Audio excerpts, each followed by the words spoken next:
Welcome back to the Wargrove of Woe, and in today's video we're going to be taking another look at an army tier list. This tier list has been updated all the way to the Fire Slayers and Ideneth Deepkin battle tomes. It will not be including the Night Haunt and Daughters of Khaine, though. As with all of my tier lists, they are arbitrary and more of a thought experiment to help facilitate discussion. So if your army is in a lower tier, please comment down below why you think you should be in a higher tier. Without further ado, let's get started. We've had a few shifts in the tier 5 or the struggle bus zone. First off, in my previous November tier list, I think I overvalued a lot of the Gloomspite Git's tricks and the things that they can pull off. And so after reevaluating their book, I'm afraid I have to drop them down to tier 5. They are a very wonderfully thematic army, but I think that they're in too much of a rough shape right now for me to reasonably put them in tier 4. But if you still enjoy goblins and mushrooms and squigs, go ahead and collect Gloomspite. I have a feeling that they will be getting their battle tome sooner rather than later, probably the next Destruction battle tome. I have no evidence to base this off of other than my gut instinct. But GW is fickle, so I could be totally wrong. Sitting comfortably in tier 5 where I left them in November is the Blades of Khorne. They haven't gotten any real updates since then as far as I'm aware, and they haven't had any big tournament showings in the time since. But there is some fun strategies that you can pull off with the Blades of Khorne. I went over these in my Blades of Khorne example video. So if you want to know ways that you can build around certain themes or aspects of Blades of Khorne, check that video out. I think there is still merit to some of the ideas in Blades of Khorne. I just think it's going to be harder to pull them off. Blades of Khorne really struggle in terms of dishing out enough damage for their fairly fragile force. Poor Night Haunt. Yeah, Night Haunt is consistently named the worst faction in Age of Sigmar, and I can see why. They are very fragile, they don't do a lot of damage, and they aren't necessarily the fastest. They have some deep striking tricks which can make up for the mobility aspect, but really Night Haunt is it's in a rough place, and I'm gonna be honest, I'm a little concerned with the things we've seen with the new Night Haunt releases. It doesn't look too good, but hopefully these concerns are alleviated with the new book, and Night Haunt can go up to a middle tier army where I think all well-balanced armies should be. But up until then, Night Haunt is in a little bit of a rough place, but I will mention that they did make a placing in LVO, and I believe it was 6th place. So really, if you want to run Night Haunt, that just kind of shows that you can do it. Right now, Night Haunt is mostly a delivery mechanism for Nagash and making use of all of his power, so just keep that in mind. Moving up a tier, we have one new face and a few absences. But before we get to those, we'll start with the Flesh Eater Courts. These guys were here in my previous tier list, and similar to some other factions that have generally stayed put, is they haven't gotten much in the way of updated rules, and so there hasn't been much things to change their position. Flesh Eater Courts are a little bit on the weak side, but that is mostly due to not having access to good rend, and they're fairly squishy. But I will say, Night Haunt is a wonderfully thematic army, and if you like throwing buckets of dice at an opponent with just loads of attacks, this is definitely a fun army for that. Next up is, surprisingly, Beasts of Chaos. Now, if you remember my last tier list, I put them solidly in tier 5 as probably the worst army, tied with Night Haunt. But in the Beasts of Chaos recent rules updates that they got in White Dwarf, I don't remember the issue number, it gave them some significant power, and definitely a faction that I think can provide a little bit more power to the table. A lot of what was introduced in the White Dwarf was revolving around the Beasts of Chaos monsters, as well as their Hearthstone. Their Hearthstone providing basically an army-wide +1 rend, potentially +2, if I remember correctly. and the monsters got access to various new monstrous actions, which really helps give them a place on the tabletop and in your army to get access to those really powerful, unique monstrous actions. Which, just kind of on a side note, I really like GW's balancing aspect of the monstrous actions. I think that adding unique monstrous actions is a wonderful tool to give these big, huge, fluffy monsters a little bit more reason to be on the table. Some examples that come to mind are the various Great Unclean Ones or Glotkin for Nurgle. Those are real fun to use in monstrous actions. Last in Tier 4 we have Skaven. Skaven's main problem has stayed the same in that they are way too expensive for what they do and they are too swingy. Skaven is a very fun faction to play as and play against, I think, but they're very hard to win with because of the problems that I just mentioned. I think that their problems can easily be solved with just points adjustments and they'd be good to go. If you are wanting to run Skaven, I think the highest win rate is a Scryer focused army with Storm Fiends and Warp Lightning cannons. But the other factions or clans can work as well.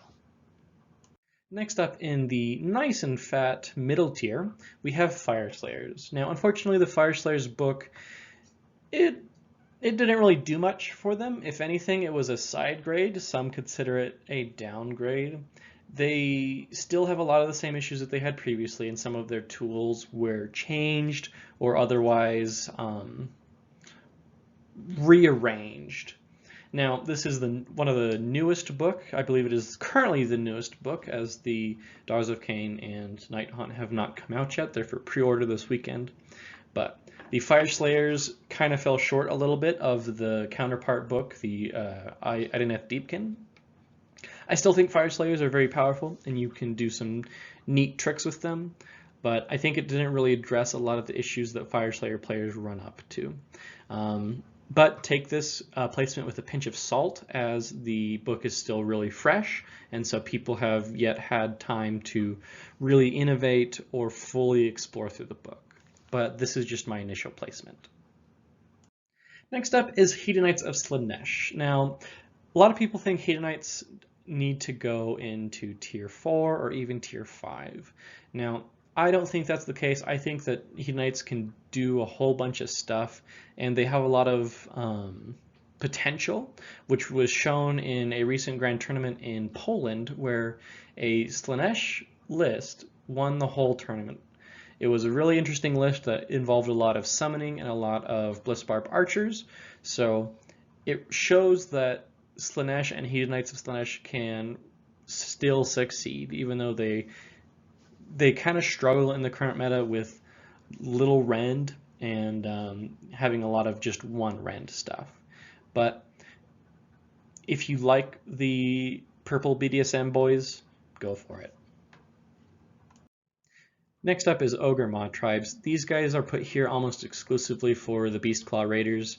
The other half of the book is fairly weak in terms of everything they do. It's kind of a shame the large men, or the large ogres, excuse me, really it's all about the Beastclaw Raiders, having your charges and your damage on impact and just kind of bowling over the enemy with large monsters. Next up is Osiarch Bone Reapers. These guys are a really odd one because they break so many of the core rules, but I think that they still need to be in Tier 3, right in the middle of the pack, if not a little bit below the average bell curve. Now, they did get some updates and some additional rules in a White Dwarf, and that helped them, but more so, that just brought them in line with how 3rd edition works, and it was more of a band-aid fix, if you could think of it that way. I think that OBR is still very nice to play, and they're very fun and thematic, but a lot of the 3rd edition rules are so strong that not being able to access them is kind of rough. Next up is an army that is near and dear to my heart, the Sylvaneth. Now, I think the Sylvaneth emphasize the quintessential middle tier army. They have a lot of tools at their disposal, but they are on the weaker end in terms of their base power. You need a lot of movement and a lot of tricks to kind of get the full value out of Sylvaneth. The way they play is incredibly unique, and that means they have a really high skill ceiling, and so a good player can really do some good things with Sylvaneth, especially with the new Alariel. The latest edition of Alariel is amazing, and she's very, very powerful and gives you lots of tools to play with. I think some of the strongest builds revolve around Gnarl Root and Magic, because Sylvaneth have some really good magic tools and a lot of good spellcasters. Next up is Khaine Overlords. These guys have dropped down to tier 3 from tier 2 in the previous tier list. This is because as the 3.0 meta has kind of solidified and we've seen what's good and what's not, KO really has started to struggle a bit because they are pretty much an army of Rend 1. Rend 1 is nice, it's better than Rend 0, but not by very much. As 3.0 has kind of progressed, we've seen that to really make a dent, you need more than Rend 1 to get around the all-out defense and all the various other save stacks that are in the game now, and Khaine Overlords really struggles with that. But they have some fantastic movement tools in Fly High, and they can be really slippery and tricky to pin down. So I think with a good list and a good player that KO can definitely still bring some guns to the table. And last in tier 3 we have Cities of Sigmar. Previously Cities of Sigmar was put in tier 4. Now that was mostly based on the cities themselves. In this tier list I'm putting them in the top of tier 3 almost exclusively because of their synergy with Stormcast. If you were unaware, Stormcast is probably the strongest book in the game right now, mostly due to dragons and fulminators and a whole bunch of other real nasty units. Cities of Sigmar has some inbuilt synergies with Stormcast, and you can get a lot out of cities by including just a few Stormcast. And I think that is really the crux of their bump in tier on this tier list. Next, in our tier 2 spot, we have Daughters of Khaine. Now, Daughters of Khaine are getting a new book, which I think plans to nerf quite a few things in them. We'll see how it plans out, but that's just speculation at this point. But as of right now, the 2.0 Daughters of Khaine book is very, very powerful. It provides them with a lot of tools, especially the hero shooting mortal wound bow snakes, which is very scary. Morathi, of course, being the monster that she is, both little and big Morathi. Daughters of Khaine is a very powerful army. I think putting them in tier 2 is playing it on the safe side, as you could argue that they should be in the bottom of tier 1, but I'm just going to say that they're top of tier 2. Next is Slaves to Darkness. So Slaves to Darkness is interesting. They have gotten a few nerfs and a few changes in recent rules updates, but I think that they should still be in tier 2. Maybe bottom of tier 2 or middle tier 2. Mostly this revolves around nerfs to Archaon and the good combos that came from him. Archaon is still incredibly powerful and a very, very good tool to have, but he's no longer an auto-include. So if anything, it opens up more flexibility with Slaves to Darkness lists. And I think that that is a powerful tool in of itself, because your opponent won't just kind of assume you're taking Archaon. So you kind of get a little bit more benefit of the doubt in what your opponent plans for. Next up is Soulblight Gravelords. Soulblight Gravelords is sticking in tier 2. They haven't changed all that much, and really it's a lot of the same. They're just stronger than average. Last in tier 2 is the Maggotkin of Nurgle. Now, if you haven't been watching some of my recent videos, you might not know my opinion on this book, but I think that the new 3.0 Maggotkin of Nurgle book is some of the best rules writing GW has ever done. This book is incredibly well balanced, external and internal. It's thematic, it's fun to play and fun to fight against. This is probably one of the best glow-ups of a book we've seen in a long time. The Maggotkin of Nurgle in the previous tier list were all the way down in tier 5, and they jumped up a whole lot. They are now pretty strong. They aren't nearly as fast as they previously were, but that makes sense. Nurgle is supposed to be slow and tanky and really rough. It's supposed to be a battle of attrition. And that's exactly what the new Nurgle book does. And it's such a pleasure to see Nurgle lists doing better now with the updated rules. Next up is Tier 1. This is our top tier armies, and there hasn't been too many additions, mostly just some restructuring and some acknowledgement of some previous armies omitted in the last tier list. First of these is the Disciples of Tzeentch. Tzeentch has retained all of his tricks, and for the most part, he's still really powerful. He's lost a little bit of capability with Archaon, but that's more of an Archaon thing, less so a Disciples of Tzeentch thing. Tzeentch's magic is still really powerful. Kairos Fate Weaver is really, really strong. So yeah, nothing really has changed here. Next up is an army that I omitted in the previous November tier list, mostly due to my lack of knowledge on the army, and that I felt it didn't have a battle tome, so I didn't think it fit in with the rest of the armies here. But after further reflection and owning a Legions of the First Prince army myself, I now feel confident enough to put it in here, and it is definitely a tier 1 army.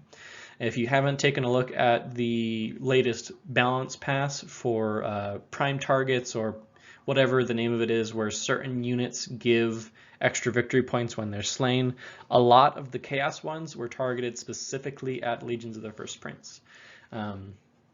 Legion is really powerful because they can pick and choose the strongest units out of all of the chaos demons, and that gives you a lot of flexibility and a lot of power. Currently, the meta list revolves around a core of Be'lakor, Kairos, Demon Prince of Khorne, and then another greater demon, most often a Bloodthirster of Incessant Rage. After that, everything else is kind of flavored or fluffed however you want. Legions of the First Prince is really all about making your opponent not have fun. It's all about kind of preventing your opponent from using the pieces they have at the opportune time. So a lot of the big scary units that are kind of moving around, Legions can mitigate a little bit. Next up is Idoneth Deepkin. This might be a controversial take, but I still think IDK is tier 1. Their new book has retained a lot of the same core aspects of IDK that made them so strong in their previous book. It just requires a little bit more planning and strategy. There is a little bit of a higher skill ceiling involved with IDK, and I think that this new book is very well internally balanced. You have a lot of options to choose from, and they all are pretty good, as opposed to the previous book where it was just all eels, or towards the latter half of that old book was all sharks. So IDK, I think, is solidly in tier 1. Next up in tier 1, we have Lumineth Realm Lords. Lumineth Realm Lords is pretty solidly where they were previously. They're still kind of the standard that most armies try to hold themselves to in terms of power. They're a little bit of a cutoff point. Sentinels are still really strong even after the successive point nerfs. I still think that the various Lumineth combos you can get with Techless and mass Sentinel blobs makes Lumineth really, really strong. Next up is Auric War Clans. Now this book covers a whole bunch of different factions and different armies, quote unquote, but the big ones that you should be watching out for are Ironjaws, Big Waaagh, and Cruel Boys. Bone Splitters, I'm afraid, are still a little bit on the weaker side, but they did get some buffs in the latest balance pass when they're getting bonus victory points. But regardless, I think Ironjaws or Big Waaagh are the best of the 4 clans. Ironjaws are just so mobile and so destructive. One Maw Crusher is horrendous to deal with, let alone 2. And so I think that Auric War Clans are definitely up there in terms of power. They might be able to compete with Stormcast, honestly. Seraphon has not changed very much. They got their latest changes when Croak came out, and they're still really strong. I've seen a shift towards Thunder Lizard lists in a lot of top placements as opposed to the Skink spam we previously saw, but pretty much all aspects of Seraphon are really powerful. So,